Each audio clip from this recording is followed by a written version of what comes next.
Goodbyes are hard. At times, they're cordial. At others, hostile. A team and a town taken back to the top by a man that had once become one of their own. That was before things began to go south. And before their former leader traveled down south. And now they meet again. The return of someone that gave everything.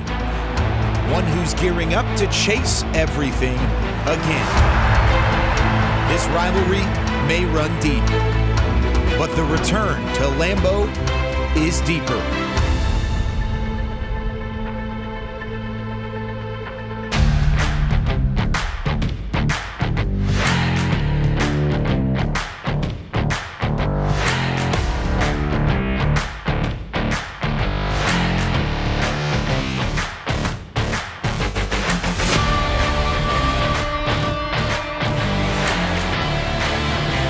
First, it was the Ice Bowl. Then came the battles of the 1990s and, of course, the Des Cottick game. But today, a new chapter between the Dallas Cowboys and the Green Bay Packers is here because today at Lambeau Field, it hosts the return of Mike McCarthy, former head coach of the Packers, finally playing his former team for the first time, a matchup 5 years in the making, and we're here to break it down for you on Cowboys Pregame Live, presented by WinStar World Casino and Resorts. Alongside Barry Church, Isaiah Stanback, Nate Newton, a trio of former Cowboys. I'm Kyle Yeomans. Glad you're with us. It's the Cowboys at 6-2, coming off of a bye week, going up against a Green Bay Packers team that's at 3-6 and have really struggled throughout the first 9 weeks of the season. Week 10 is here, but Cowboys, Packers, it's got that rivalry feel to it. It's got that historic feel to it. But why is this one a little bit different? I'll tell you what, it's a little bit different because, look, Mike McCarthy, like you just said, is going back to Green Bay. And usually I would say, look, they get a win, they're just 7-2.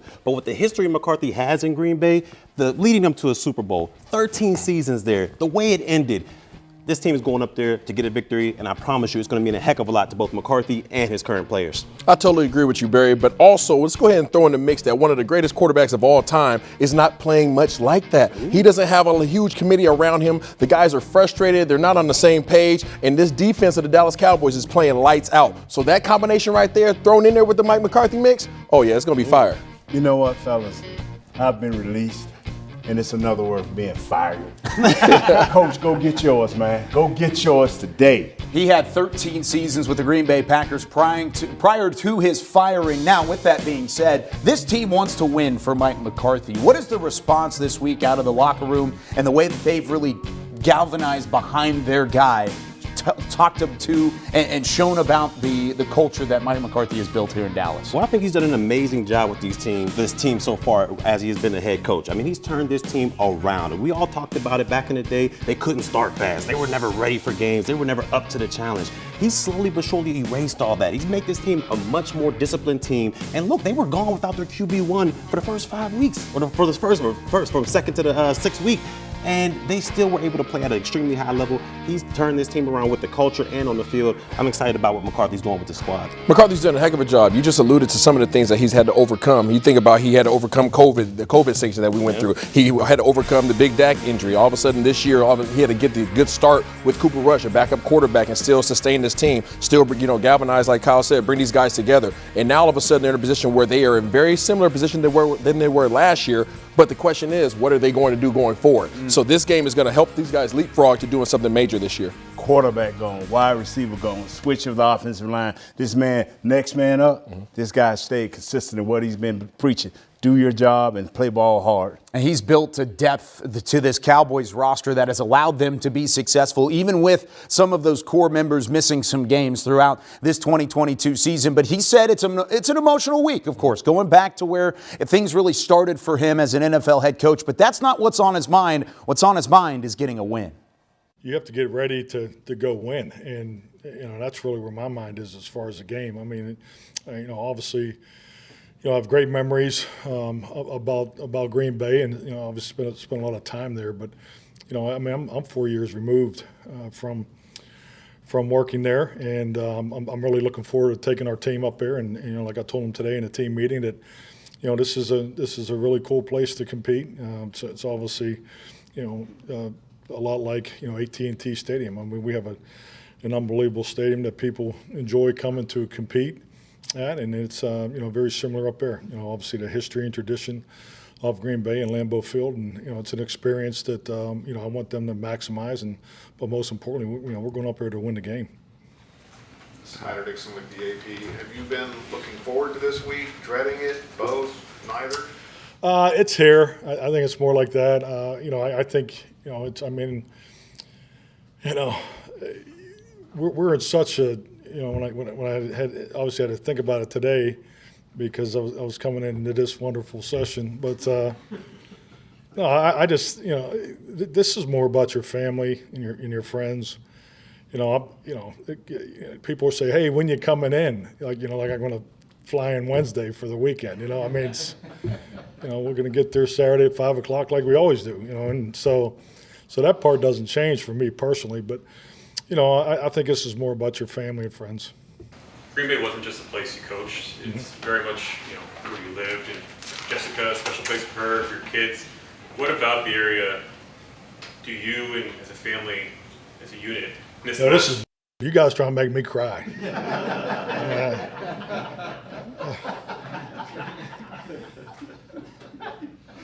What is it individually? Why don't you ask me a question about 12 personnel or something? He said, what the? Hey, cry.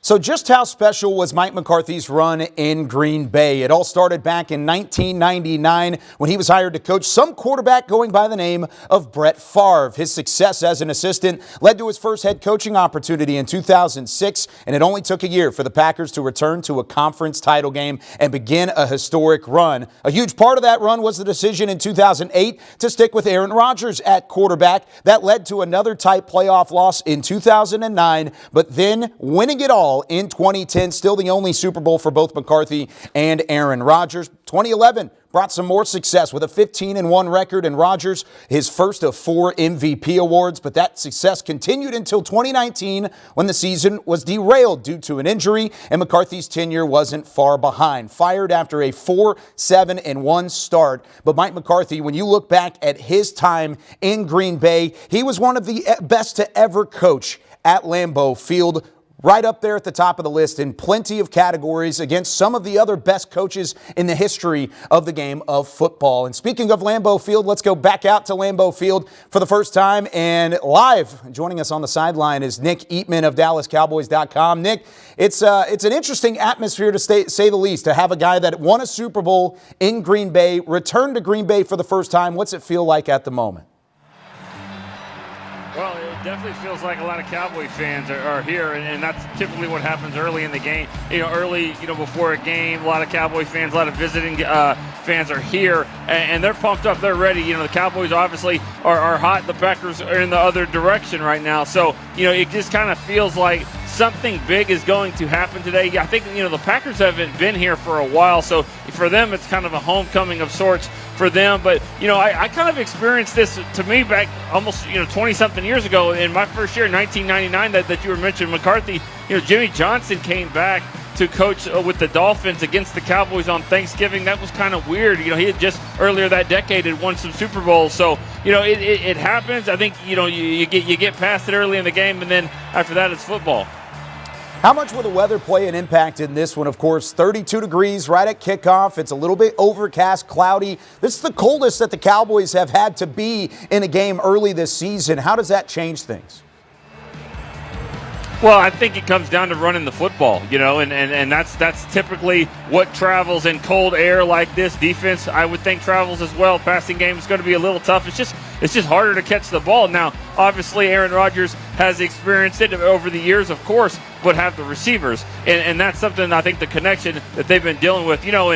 All week, Mike McCarthy's been talking about, I wouldn't say mind games, but he's trying to get it in his head of his players of, make sure they wear the right cleats for this grass. And also, he went out and looked and found out that there are more players from the Northeast and from the North Big Ten football than the Packers have on their roster. So what he's trying to tell them is you're used to this, you've played in this, don't worry about it. We're built for this type of football. I know, of course, with it being the return of Mike McCarthy, there's not going to be an overlooking of the Packers, but could you expect maybe a little bit of overhype to play this game and maybe trying to play outside of themselves? You know, I don't think so, and the big reason for that is coming off a bye week. You know, typically when you get to this point, you run out of things to talk about because you haven't played a game. Fortunately, or unfortunately, depends on your perspective, there have been a lot of storylines leading up to this game. One of them being the coach returning to Lambeau, another one being a wide receiver that is a free agent that everyone seems to want. So those things have kind of fueled this team, but you got to remember the Cowboys haven't played football for a couple of weeks now. I don't think they're going to be overlooking anything, overhyping anything. I think they're just out here ready to play. Nick Eatman joining us from the sideline at Lambeau Field. Thanks so much for taking some time, and we'll check back in with you later on in the show. So there goes Nick Eatman back here with Nate Newton, the 6-time Pro Bowler and 3-time Super Bowl champ. I'm Kyle Yeomans. Now, Nate, this is an inactive list that the Cowboys don't necessarily love because you're coming off of a bye week. However, there's some big names that are unavailable for the Cowboys today, and it starts right there at the top with Ezekiel Elliott and Anthony Barr. 2 starters, one on both sides of the football, unavailable for the Cowboys. Now, compared to the Green Bay injury report, it's a little bit clean. But at the same time, those are 2 big missing pieces. So let's start with Ezekiel Elliott out for the 2nd straight game. How will this offense need to adjust, especially in that cold weather? I just think, you do what you did last week. You run the ball, you spare Tony Pollard with Malik Davis and let this kid run a little bit more, let him bang up in there. But you keep it basically the same, and then Dak is our factor, our X factor to get out there. He can move around a little bit. Does it limit Dak having a little bit less of somebody to rely on in terms of running the football? Oh, no. No, Tony Pollard is a man. He does what he has to do. Malik has shown to be reliable. And then, and you know what? There's a guy named Turpin. You know what? Just get a quick slants to him or something coming out of the backfield with him. He'll change it around. Oh, so you want to utilize Kevontae Turpin a little bit in that? Yes, I'm begging for this kid, but we don't need to go there yet. We don't need to go there yet. We can talk about it a little bit later on. Tony Pollard coming off of a game with 130 yards and 3 touchdowns against the Chicago Bears. He averages 63.3 yards per game. So does Ezekiel Elliott through the first 10 weeks of the season. Now, Anthony Barr also unavailable, going up against his former rival. Of course, he played in the NFC North with the Minnesota Vikings for many years. So how does this change the depth chart at linebacker, and how will the Cowboys defense need to fill his shoes? You're going to have a young guy, an experienced guy, Damone Clark. You may want to put Parsons back there just to give him a different look, just to make him worry. But Damone Clark should be the next guy stepping up. He played a little bit last week, and from what I understand, this kid came out of college. He could have been a 1st or 2nd round pick. So he's a beast. He just needs to learn and learn quickly. He played 40 snaps in his professional debut in the last game against Chicago. You mentioned Micah Parsons. If you put him back at the 2nd level, is that limiting what he could do in his versatility? Nah, because he can rush from anywhere. He can get to the ball anywhere. And what we need to do for him anyway is get him back to being that run defender we saw as a rookie, man. Make some big hits from coming from back to just coming downhill, meeting Jones in the backfield. Hey, that should be a lot of fun to watch. And one of the other guys that are going to be heavily relied on by that Cowboys defense to stop the run and to provide some pass rush is DeMarcus Lawrence. He's been so good throughout the first 9 weeks of the season. Now heading into week 10, he knows there's an opportunity here to make a statement. Even with Aaron Rodgers struggling the way he is, there are certain ways you have to slow down big AR-12 in the backfield. Oh, man. Your fundamentals got to be on point. Your details, communication with your defense has to be on point. But one thing I think is special about Aaron Rodgers and what he does is he actually, plays the game of football to what you're doing. So if we're, situational change and, bringing somebody off the field, now he's back on the ball because he don't want us changing personnel. So I feel like that's his biggest thing is he already got a play in his back pocket and he can, get his guys on the ball fast. That said, how much can you guys grow from getting an experience mid-season like that, going up against that? You say how much we will? How much can this defense grow and kind of continue to develop, getting to go up against a challenge like that? Oh, yeah, man. It's a great opportunity for us. coming out the bye week, making sure all our details and our communication is, to a heightened level. That's what we need right now. So, being able to go up to Green Bay, a tough environment, different environment, it'll be good. Dallas has one of the best pass rushes in the entire NFL, 33 sacks to this point, and they lead the NFL in sacks per attempt. Back here with Nate Newton and Isaiah Stanback. Now, overall, when you look at this matchup between the front seven of the Dallas Cowboys and the way that they match up with this Green Bay offense that has allowed 18 sacks this season, Isaiah, where is the mismatch from that front seven against the front five of Green Bay? All over the place.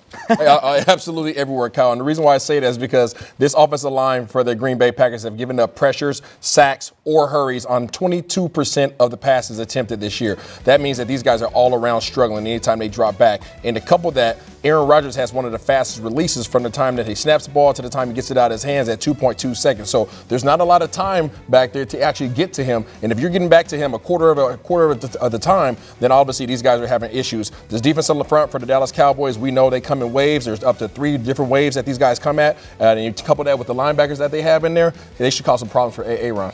I agree with you 100%. But more importantly, if they want to have a chance, I'm talking about Green Bay's offensive line, they got to run the ball. If they don't run the ball and just turn these guys loose in waves like Isaiah just said, it's over.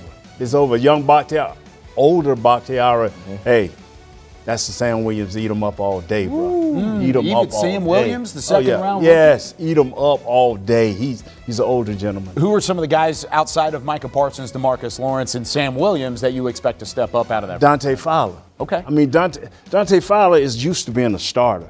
So now this guy's coming off on a pitch count. He's a third and long passing guy. He is hungry, and he's trying to make a mark because he's playing for this year to get more next year. I'm looking at the interior defensive line. I think these guys need to have an impact game. I think that the only way that Green Bay can have a big impact in this game today is if they are able to run the ball. Aaron Jones, obviously, with Big Dillon, A.J. Dillon back there. If these guys can establish a running game, Aaron Rodgers can do exactly what he wants to do. So Big Bo, Bash, all these guys on the inside, you guys have to do a heck of a job. And then Big Jonathan Hankins. Come in here and do what they brought you in to do, big fella.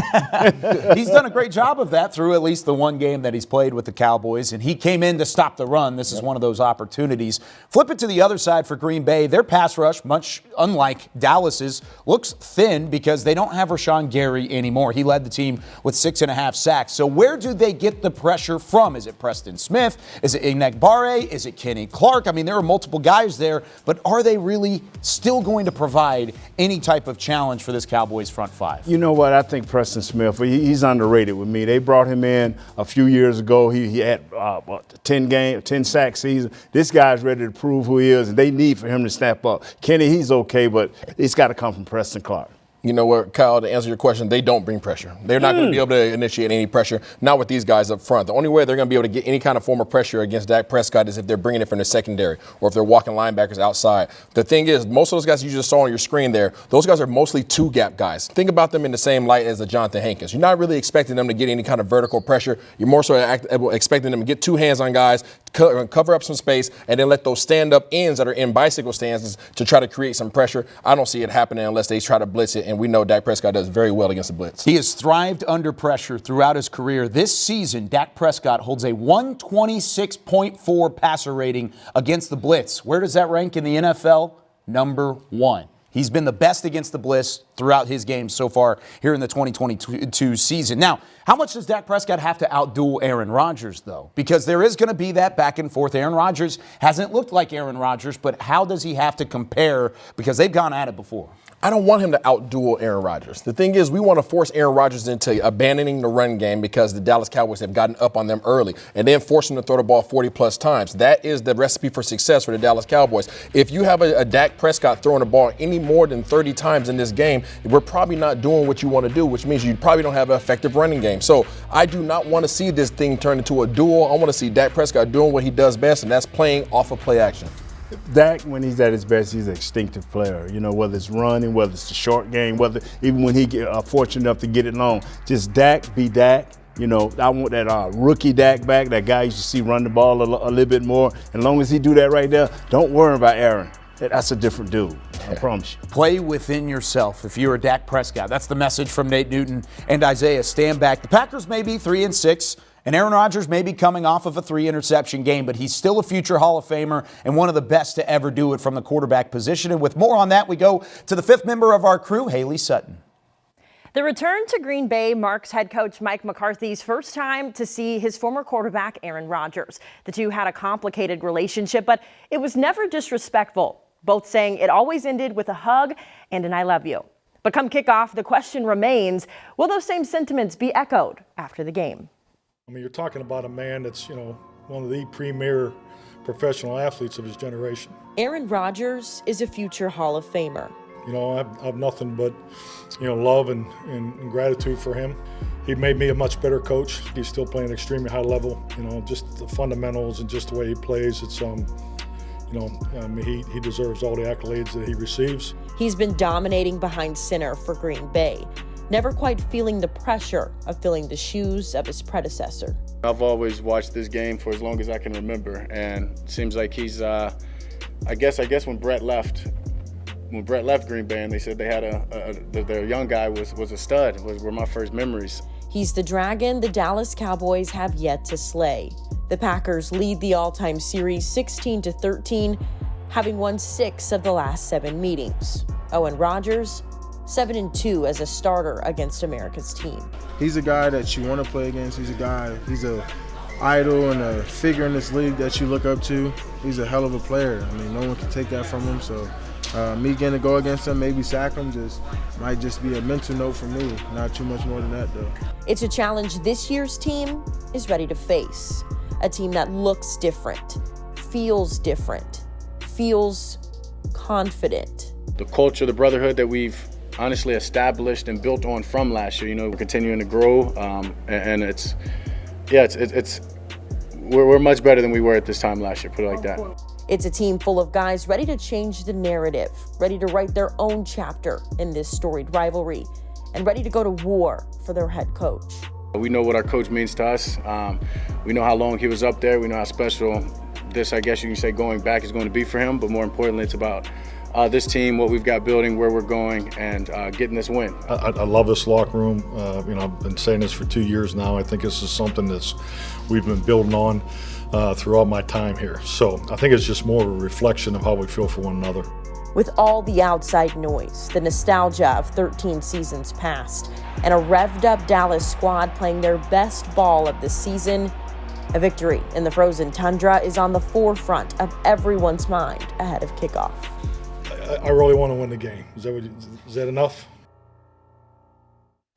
And a win on Sunday would also move the Cowboys to 7-2. So a lot on the line come kickoff. We will see how it all unfolds in just a little bit. I'm Haley Sutton. I'll send it back to you guys over at the desk. Aaron Rodgers is like a bad case of the hiccups. Just whenever you think he's gone, he's maybe starting to fade away. That's not necessarily the case, especially against the Dallas Cowboys. Look at those numbers in 8 regular season games. 11 touchdowns, 1 interception. If you want to throw the playoffs into it as well, 15 touchdowns and just 2 interceptions against the Cowboys. So it hasn't looked great. You know who that 1 interception was, right? Who was it? Oh, you already know. Oh, it was Mr. Barry Church. How about that? What year was that? What that was year? 2016. You got him in that one? Without a doubt. Is that the best player you've ever picked off? Yeah, between him and Breeze, so I would go with Rodgers. I would have to say. Okay, because you never got Tom Brady, right? Never got Brady. Never got a chance. Oh, he was in the AFC when you were playing, so you didn't see him every year. He got us in the AFC Championship, but that's another story for another day. Did you keep the ball at least, or no? Yeah, yes, I did. I think it's my man cave, without a doubt. It's in a big old case. Back here with Barry Church, Isaiah Stanback, and like I just said, he is still Aaron Rodgers. How do you have to be careful, and how do you have success against him if you're the Cowboys to avoid that Rodgers repeat? Well, it's going to be tough because Aaron Rodgers, like you said, he's been in this league forever. All right, he's played in this league since 1975, so he's seen every single defense there is. So it's going to be hard to disguise the coverages against this man and try to trick him into something. What I think it comes down to is this defensive line. They have got to eat and make this guy uncomfortable out there. With Aaron Rodgers being uncomfortable, he has a chance to throw you a couple interceptions. You might get some tip balls. You might get some overthrows. But if you let him be comfortable back there, this guy is still a bad man. He could do damage to your defense. Stay in the hip pocket of his receivers. If you stay in the hip pocket of those receivers and don't allow them to get off the ball, you affect both aspects of the game. You take away their running game because you're always going to have guys being able to play closer to the line of scrimmage, and you take away their RPO, okay, the pass option off of the RPO, because these guys like to have that off of every run play. So if you stay in these guys' hip pocket and cause some disruption at the line of scrimmage, they're already having communication issues. You go ahead and couple that with an inability to get off the line of scrimmage. We're going to talk about those wide receivers and kind of the trouble that they've been having on that offense here in just a couple moments. But first, let's hear from Aaron Rodgers earlier in the week, speaking on the emotion that runs high, of course, with his former head coach returning to Green Bay, and then also the matchup he's got one-on-one with Micah Parsons. Mike shed a few tears this week in his press conference. Is that different than the old Mike that you knew? Would he have ever done that, or did he get emotional ever when he was around here? Oh, he definitely did. Yeah, Mike's Pittsburgh toughness and grit on the outside and big soft teddy bear on the inside, and I think that's a great combination to have. But there were definitely some tears over the years, both in team settings and also some one-on-one settings. Him and I definitely shed some tears over the years together in conversations. Usually happy tears, I would say. But yeah, Mike's a big-hearted guy, and I'd like to see him let the emotions come out. How many defensive players in the league can do what Parsons does in terms of from a couple different spots and still be as effective at each one? I don't know if there's anybody. I think Dan does a great job of using him. They have a lot of different personnel packages. He's on the line of scrimmage in some of them. He's off the ball, drops in coverage. But he's got a lot of things that you just can't coach. I mean, you can emphasize, but the effort that he plays with is incredible. And he's made some incredible effort plays where he's way out of the play. There's a play against the Lions. He's way out of the play on the backside, and he runs the guy down and stops him on the one. And the next play, they get a fumble and kind of turn that game around where they could have been behind after that play, and instead they're getting the ball there, and it's a whole different ball game because he never gave up on the play and tackled the guy inside the 1 yard line. And there's been multiple high effort plays by him. I remember watching a little bit of the Hard Knocks that they had, and I liked his disposition. I liked how coachable that he was, and you knew he was going to be a player just by the way they were talking about him and the stuff you saw in practice. But he's definitely a one of one in this league. I don't know if there's anybody that's doing as many things as they're asking him to do.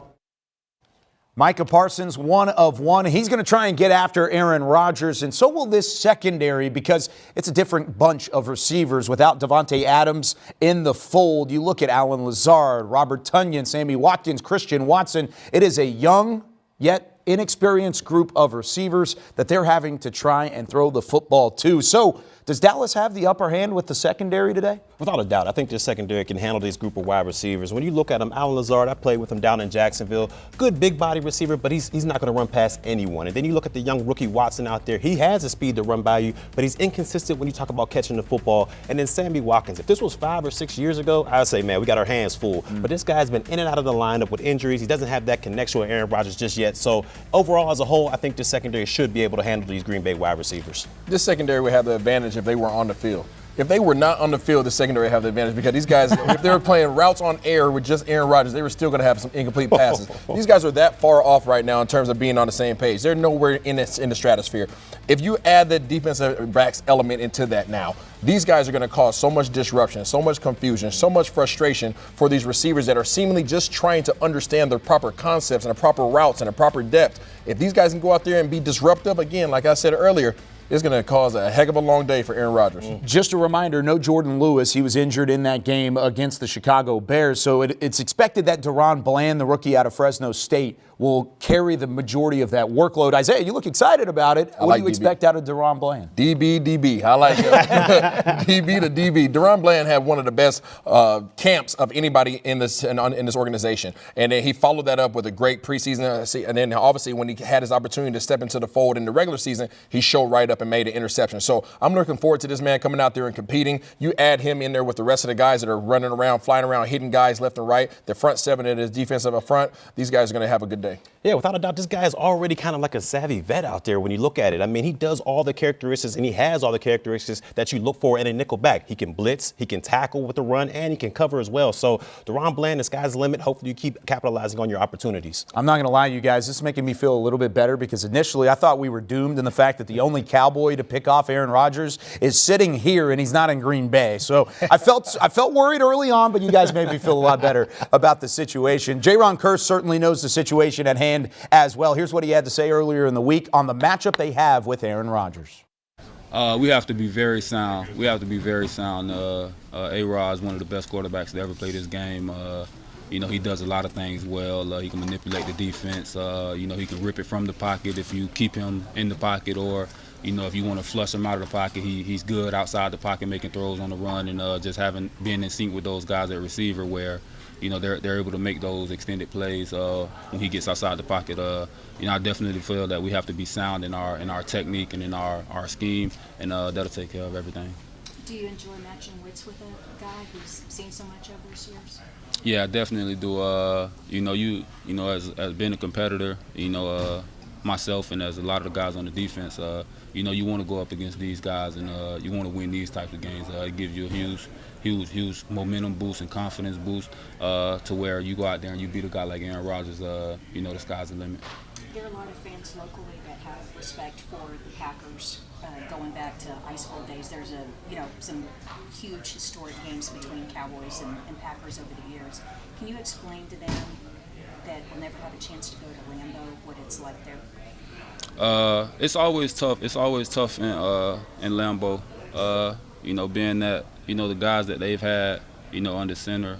You went from Favre and then you went to A-Rod. Those guys always give you a chance. But this one for us, thinking back to the rivalry, we're not really thinking much into that. We want to get this one for our head coach, being that he was there for some years. He won a championship there, and just going out there and taking care of business for him would be that's enough motivation for us to go out there and do. So Jaron Kearse, very confident, but also knowing what challenge lies ahead for this Cowboys secondary. And from one talented defensive back to another, they've got a matchup on the other side with Jair Alexander, one of the best in the entire game right now. 3 interceptions this season. He's already had the 9 PBUs. He has certainly done it all. And, of course, he should be shadowing C.D. Lamb for the majority of this football game. Barry, when you look at this matchup, how does C.D. match up with Alexander? Look, this is going to be a tough matchup for a C.D. Lamb because Jair Alexander, man, he's one of the most physical corners there is in the National Football League. He loves to get in your face, press coverage, get those hands on you, and disrupt that timing between the quarterback and the wide receiver. So if they do decide to have Jair shadow C.D. Lamb throughout the entire afternoon, it's going to be a heck of a dogfight. I don't disagree with you. Jair Alexander is like the one fly that's in your house and you just can't get rid of it. You just keep swatting at it. He just keeps avoiding you. He's just going to be there the entire time. This guy is an absolute pest. He, like you already mentioned, Barry, this dude likes to get up in your face at the line of scrimmage. He's going to cause a lot of disruption there for C.D. Lamb. C.D. Lamb's emotional intelligence is going to be tested today. This is the biggest matchup that he's had in that regard since the Los Angeles Rams game against Jalen Ramsey, in which he went 5 for 50 on 8 targets. So will he have a better day today? We're going to have to wait and see. Lots of talk this week about the Dallas wide receiving room, and not for a good reason. It's been a lot of talk about trying to add potential talent. Here's the guys that are in-house at the moment: C.D. Lamb, Michael Gallup, Noah Brown. But there is some talent on the streets at the moment with a guy like Odell Beckham Jr. still available as a free agent. So how much pressure is on these 3 guys this week to try and get the job done, Barry, if they don't want to go out and maybe try and find some talent elsewhere? Look, I believe there's some pressure on these wide receivers right now to step up and play to a high level. But what's keeping that pressure at bay is that this offense is sticking with the formula. They're using that ground game to get these W's out there. But eventually, there's going to be teams that are going to look at this tape and say, let's stack this box. Let's see what these wide receivers can do on the outside. And that's when that pressure we talk about is going to get to a boiling point. Barry just hit it on the head. As long as Dallas Cowboys have their game plan number 1, which is run the ball and run play action off of that, they're going to be in a perfect situation. However, if Dak Prescott is forced in a position where he has to drop back and throw the ball 40-plus times, and we have to start testing out our rookie left tackle, and we have to start testing out this tight end committee, all of a sudden now you're going to start saying, okay, Dak, can you sit here and deliver the block accurately? And then receivers, can you find space? Can you create space between you and the defenders and make a contested catches? Because it's not going to be easy, especially going up against guys like Alexander. You've got to have consistent success. Who out of that trio, Brown, Gallup, Lamb, has the best shot to have some consistent success? I'm going to go ahead and say Gallup. I know you may think CD, you may think Brown, but I'm looking at CD being covered against Jair Alexander, and that's going to be a dogfight. So I feel like Gallup has got to take advantage of their corner number 2, who I believe will be Eric Stokes out there. If he's able to take advantage of that, this offense should be just fine. I'm going to go with Noah Brown. Okay. Simply because of the fact, one thing we know about Noah Brown is he's going to make the contested catch. CD Lamb is going to have one of the best cornerbacks in this league. It's going to be staying in his hip pocket, and really we're still waiting to see if he can step into that number 1 fold. You look at a Michael Gallup. Michael Gallup is still trying to get his legs back underneath him. But Noah Brown, what has he shown you this year? That he can make plays. We know that he's a Cooper Rush guy. We just need Dak to give him a little bit of trust and give him a little bit of love, and let's see what he can do today. Of course, CD Lamb, good to go. Michael Gallup still working his way back from injury. Still feels like he's not back up to speed. Noah Brown in his first game back. He missed that game against Chicago, but a bye week does him very well. During that bye week, I mentioned the conversation around Odell Beckham Jr. We're going to talk about it because they're talking about it. Dak, Zeke, and CD Lamb all having words earlier in the week on what it would mean to have Odell Beckham Jr. in the fold. To add a talent like that and knowing Odell, knowing his resume, it's exciting. But understand it's also a business, and there's, I'm sure, 31 other teams that would like to add him as well. Oh, that's my boy. I'm a fan of Odell for sure. I feel like here, why wouldn't you want to add, more firepower to this offense? That's something we've talked about, here and there. We know the type of player Odell is. How explosive he can be, and what he can be for this offense. So it'd be great to get him down here in Dallas. Just another weapon in our little repertoire. So hopefully we get OBJ to Dallas. You got to play with him in the Pro Bowl. What was that like? I don't know if Pro Bowl really count. Just being around him, his personality, and do you think that he would make a lot of sense in this locker room? No, yeah. I'm friends with OBJ. He definitely would fit in this locker room. I don't know if there'd be guys that wouldn't fit in this locker room. We got a good group of guys, but he definitely would fit in. He's a competitor. He plays hard and obviously very talented. And we want him. We want OBJ. So there you have it from the words of the Cowboys themselves. Now, I've got a 2-part question for you guys. 1, do the Cowboys need OBJ? And 2, if they do indeed go and sign a guy like Odell Beckham Jr., how much could he help this football team? Well, to answer your first question, I don't think they need to sign Odell Beckham. I don't think it's a huge need. We're thinking about the guy maybe back in 14 and 17 that was making them spectacular catches. I'm not so sure he's the same guy after 2 ACL injuries, so I'm not sure they need to have Odell out there. I'm going to disagree with you, Barry. Okay. I'm going to say that they need the talent of an individual as of Odell Beckham. Do they need Odell Beckham? I can't sit up here and say that they need him because I think he would cause more issues than he would solve problems. James Washington, I need to see you play. I need to see what you can do. If James Washington can't be there, then we absolutely need Odell Beckham. Okay. You heard church service. No. There it is. Bottom line, man. You can't bring this dude in here, man, and don't know his physical state, man. Just because a doctor says yes, what about the first double move? What about the ends and breaks that they have to make? No, sir. We're talking about Michael Gallup in his 5th game back from 1 ACL tear, and he's in his mid-20s. He's had a little bit of an injury there, but then you've got Odell Beckham Jr., who's in his 30s, and he's got 2. You're looking at me like I'm crazy. Is it different? It's definitely different. Listen, I agree with you guys in regards to bringing him into this locker room. But when it comes to the physical aspect of things, I don't think you could put Odell Beckham in the same category as any other human being in this world. Odell Beckham was created. He wasn't born. Some of these other guys in this league don't have the same capabilities to bounce back. He showed you what he did last year off of ACL. Everybody said the same exact thing. All he did was come back, make plays, and win a ring. He's only going to be asked to be a number 2 or 3, right? He wouldn't be coming into the fold and be the number 1 guy. Does that help change your mind maybe in trying to add some back-end talent, even though he is a front-end personality? No. I still feel like we're thinking about this guy like he's 16 or 17.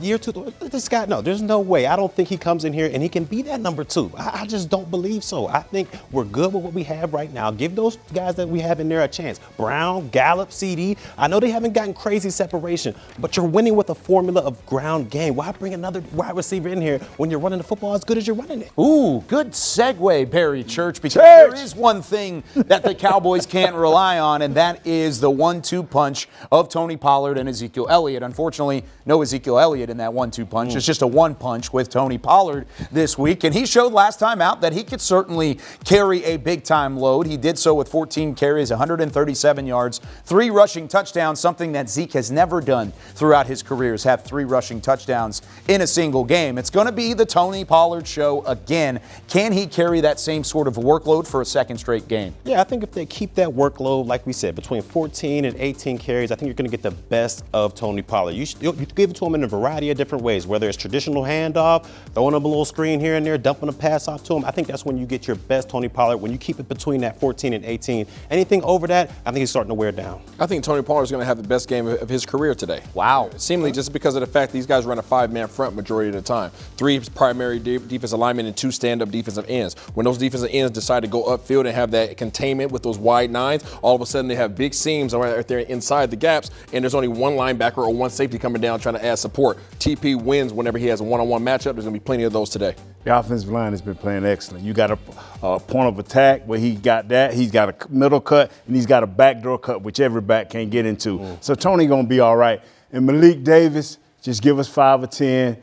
Dak, give us 1 or 2. That thing going to be all right. Spread the love around just a little bit. Just a sprinkle is all you need in order to try and supplement the production of Tony Pollard. Tony Pollard has earned the respect and earned the trust of this Cowboys coaching staff, but the coaching staff had already had that trust in Tony Pollard. Here's what he had to say on how Mike McCarthy has really run things over the last few years.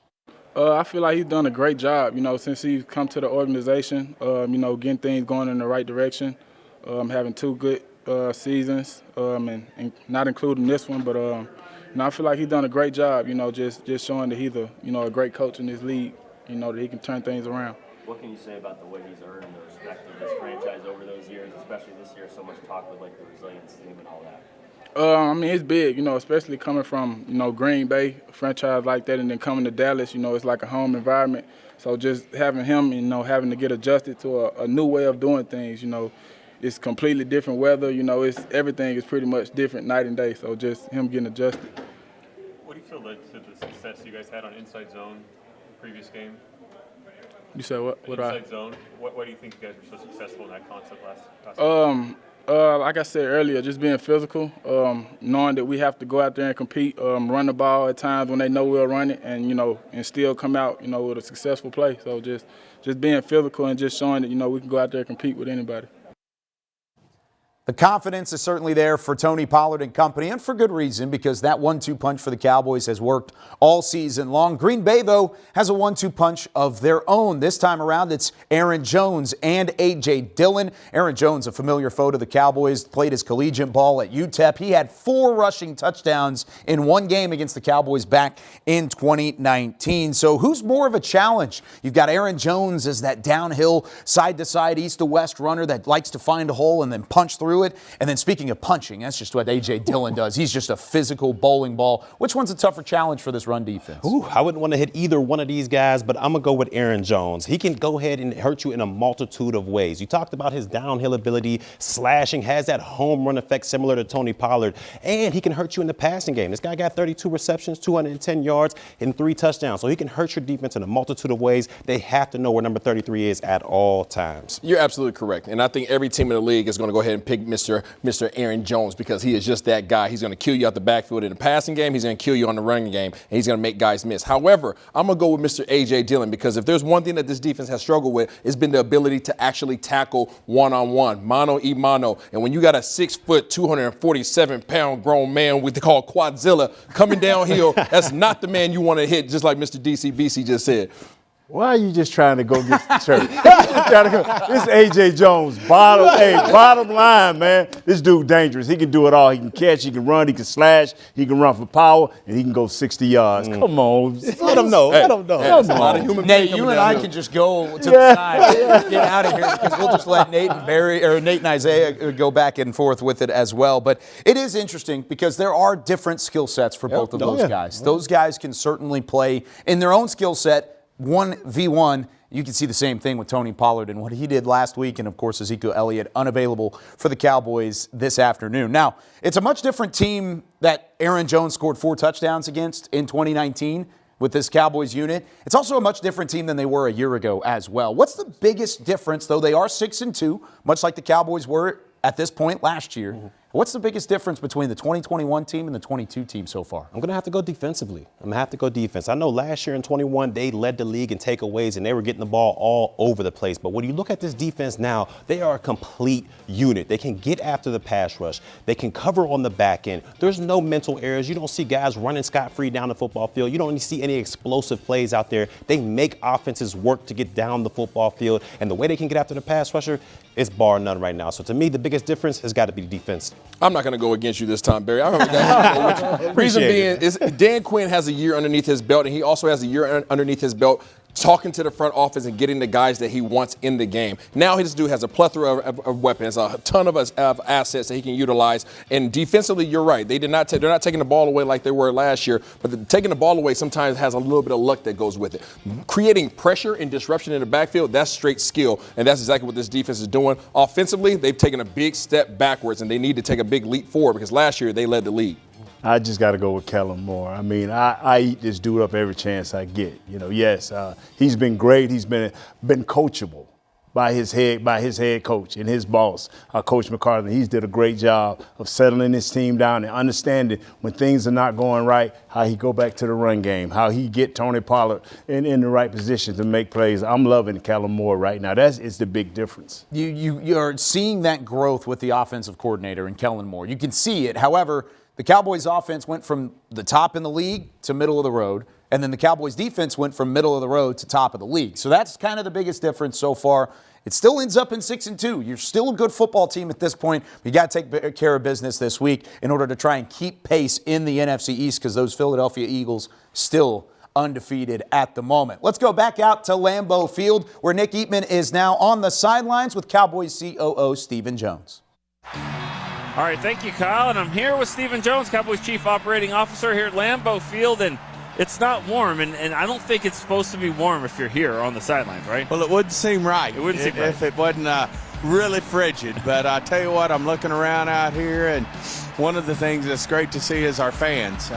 They've really showed up here today, and I think we're going to have quite a bit of Cowboy fans in the house today, which we'll certainly always need. But what a great place to play the game. I mean, it's all about the history of the game when you walk in Lambeau Field, and certainly a great day for Mike coming back home, and I know our players will be ready to go to work for him.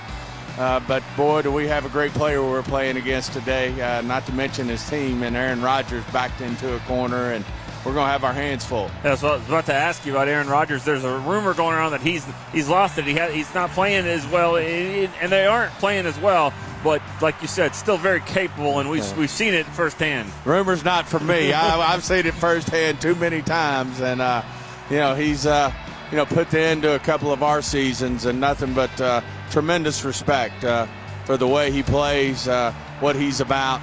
And as I said, we'll have our hands full here today. I know I know they're wanting to get back on track today, and hopefully, and I know we will come out and play our game, play with great tempo, and have a great game. No Zeke today. Tony Pollard going to get most of the carries. How much more confident are you about him being able to do that based off what you saw in the last game against Chicago? Well, I wouldn't say we didn't think that he couldn't do it before Chicago, but obviously you see it, and probably the most carries he's had since he's been in the NFL. But no doubt that he could do it, and certainly did do it, and I think he'll do the same thing here today. He'll play at a high level, certainly get some support from Malik and the rest of the offense, but looking forward to seeing him roll today. How about on the defensive side? Anything that you're looking forward to seeing there? Any player, any position group? I think the big thing is certainly just doing anything and everything you can to contain Aaron Rodgers. He's certainly got his play action. He's the master at it, extending plays. And then, of course, they got a very sound running game. And, a lot of people think that might be a little bit of a challenge for us, but we're ready for it. I know Dan will have his troops ready and ready for a big game. All right, before I let you go, I was walking down that sideline. They brought back memories. Just one question. Did Dez catch it? I think he caught it, and by today's rules, Des caught it. So. And you're on the competition committee, so you're one of the reasons of that rule being still kind of a sore subject for Cowboy fans. We'll see if they can right that wrong today. All right, Kyle, we'll throw it back to you. Thank you very much, Nick and Steven. Even saw a little Mickey Spagnola in the back Yeah, there as well, rolling around on the sidelines at Lambeau Field. Wrapping things up on Cowboys pregame live here from the Star in Frisco. Barry Church, Isaiah Stanback, Nate Newton. The Cowboys at 6-2. The Packers are at 3-6. Barry, keys to the game. How do the Cowboys get win number 7? I think it's going to be defensively, and we got to make sure Aaron Rodgers is uncomfortable out there. If he's comfortable out there, it's going to be a long afternoon for the secondary. Even though they don't have those extreme weapons on the outside, defensive line, get after Mr. Rodgers out there. Make Aaron Rodgers throw the ball for more than 40 times in this game. If he has to drop back 40 times, put the ball up in the air, this defensive front has opportunity to get back there, and there's always an opportunity for turnovers. Score first and play great defense, because if they can't run, and I hate to say this, Aaron got to throw, and his wide receivers are not on time. Do you think that the Packers are going to rely on the air game or the ground game? It's cold. The ground game certainly benefits from that, and especially with the Dallas defense struggling at times to stop the run. Do you think it'll be an even split back and forth, or are they going to have Aaron Rodgers throw the football? If the Cowboys are going to win this game, they're going to have to shut down that run game. They're going to have to shut down Jones and Dillon out there and force Aaron Rodgers to throw the football. If they get to going with that 1-2 punch, it might be a long afternoon for the Cowboys. This is the only time in history you have ever wanted to see Aaron Rodgers throw the ball. This is the one time that you want to see him actually put the ball in the air. Any other time, you're like, kill the clock, run the ball. But this time, put it in his hands and let's see what he does with it. Let's come on back with a victory, man. These guys been preaching and talking all day, and they've done a hell of a job. No doubt about it. No doubt about it. And here's one thing you always have to remember with the Cowboys and the Packers. Take the script of whatever's going to happen and throw that thing out. Yes. Because there's Yes. nothing predictable about the Cowboys and the Packers. That's going to do it for us here on Cowboys Pregame Live. For Barry Church, Isaiah Stanback, Nate Newton, Haley Sutton, Nick Eatman, and our entire crew, I'm Kyle Yeoman saying so long. 3:25 kickoff on Fox. Cowboys, Packers coming up.